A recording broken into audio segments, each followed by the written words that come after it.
भविष्य न्यूज 24/7 का हर दर्शकों को सादर प्रणाम, जोहार सलाम। दर्शक, हाल ही में हुई एक अध्ययन से पता चला कि मांस ना खाने वाले लोगों के 100 वर्ष तक जीवित रहने की संभावना मांस खाने वाली की तुलना में कम हो सकती है। हालांकि इसे शाकाहारी आहार के बारे में चेतावनी के रूप में देखने से पहले परिणामों पर गहन विचार करना आवश्यक है। शोधकर्ताओं ने चीन में 80 वर्ष और उससे अधिक आयु का 5000 से अधिक वयस्कों का अध्ययन किया, जिन्होंने चीनी औद्योगिक को स्वस्थ दीर्घायु सर्वेक्षण में भाग लिया, जो 1998 में शुरू हुई एक राष्ट्रीय स्तर प्रतिनिधि परियोजना था। 2018 तक जिन प्रतिभागियों की आहार में मांस शामिल नहीं था, उनके 100 वर्ष की आयु तक पहुंचने की संभावना मांस खाने वाली की तुलना में कम थी। पहली नज़र में ये निष्कर्ष शाकाहारी आहार को बेहतर स्वास्थ्य से जोड़ने वाली कई प्रमाणों से विरोधाभासी प्रतीत होता है। शाकाहारी खानपान को बार बार हृदय रोग, स्ट्रोक, टाइप 2 मधुमेह और मोटापे के कम जोखिम से जोड़ा गया है, और ये लाभ अक्सर उच्च फाइबर सेवन और संतृप्त वसा के निम्न स्तर के कारण माना जाता है। तो इन परिणामों को व्याख्या कैसे किया जा सकती है?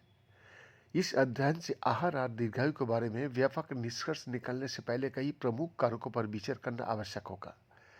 दर्शक, इस अध्ययन में 80 वर्ष और उससे अधिक आयु के वयस्कों पर ध्यान केंद्रित किया गया, जिनकी पोषण संबंधी आवश्यकता हो युवाओं से काफ़ी भिन्न होती है। उम्र बढ़ने का साथ साथ शारीरिक परिवर्तनों से हमारी खाने की मात्रा और आवश्यक पोषक तत्वों में भी बदलाव आता है। ऊर्जा व्यय कम हो जाता है, जबकि मांसपेशियों का द्रव्यमान, हड्डियों का घनत्व और भूख अक्सर घट जाती है।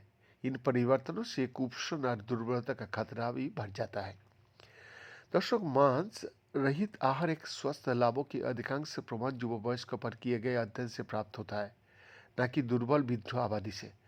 कुछ शोध बताता है कि कम कैल्शियम और प्रोटीन सेवन के कारण मांस न खाने वाली वृद्धों में फ्रैक्चर का खतरा अधिक हो जाता है। दर्शक, बढ़ती उम्र में पोषण संबंधी प्राथमिकता बदल जाती है। दीर्घकालिक बीमारियों की रोकथाम पर ध्यान केंद्रित करने के बजाय लक्ष्य मांसपेशियों को बनाए रखना, वजन घटने से रोकना और ये सुनिश्चित करना बन जाता है कि प्रत्येक निवाले में भरपूर पोषक तत्व हो। इसीलिए अध्ययन के निष्कर्ष वृद्धावस्था की पोषण संबंधी चुनौतियों को दर्शाता है, न कि पौधे पर आधारित आहारों में अंतर्निहित समस्याओं का। महत्वपूर्ण बात यह है कि इससे युवा और स्वस्थ वयस्कों के लिए इन आहारों को स्थापित स्वस्थ लाभों में कोई कमी नहीं आती।